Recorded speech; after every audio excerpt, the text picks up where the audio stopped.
Thank you everyone for turning out today on this National Workplace Day of Action across the country.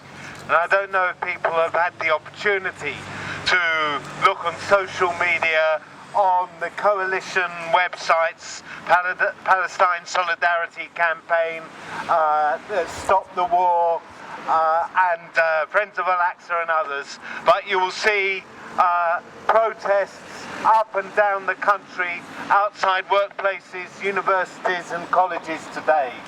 And that, I think, is tremendously important. I don't know how everyone else feels. I feel as if we are in the most dangerous times I have ever experienced.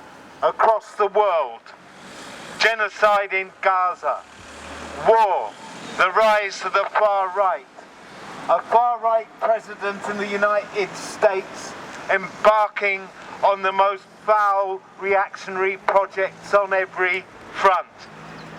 And yet I think that in a sense, Palestine is a defining moment. It's a defining moment in the sense of holding a grotesque mirror of the kind of world that brings about the 16 months of genocide that we've been witnessing in Gaza. A defining moment in exposing, as Poppy said, not the complicity of our governments and our states, but their role in enabling and driving forward and arming the genocide and destruction. Keir Starmer, David Lammy, Joe Biden, Trump, for me, they stand as war criminals alongside Netanyahu and alongside Yoav Gallant and alongside every one of them. But it's also a defining moment, I think, in another sense. It's a defining moment in terms of resistance, that Palestine speaks to everyone who wants to stand against the genocide, against oppression in any form, in any state, in any part of the world, who wants to take a stand against our rulers and what they stand for. And I do believe that revolt makes a difference. Phil pointed to the 2011 revolutions in the Arab world, and that, for me, is the most perhaps present example. Sometimes people say, well, revolt, does it make a difference? Well, perhaps it doesn't make a difference until it does. And that we must remember as a lesson of history. So finally, I want to say two things about what we can do. If anyone can still book a place on the coach to the national demonstration in London on Saturday, please see Sam or one of us to do so.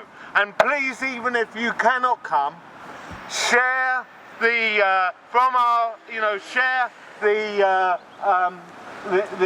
our socials, or Twitter, or Facebook, or Insta, and Blue Sky and so on, promoting the coach to other people. PSC and the coalition rightly want to make that demonstration one of the biggest, if not the biggest, because it comes that we will be assembling 2 hours after the deadline that Trump and Netanyahu have given. And that sends a chill down our spines, does it not? But it makes it so important to be there. And the final event I just want to flag up and highlight is a summit of resistance which is being sponsored by a hugely wide range of organisations, including the Palestine Solidarity Campaign. And that is being held on Saturday, the 29th of March. It is an attempt to bring together wide forces who are not only going to say enough is enough, but to try and mount the mass resistance that we need on every front including not least Palestine, to make sure that this is enough. No more. A line. We need to fight. Our government isn't going to do it. It's in our hands. Thanks.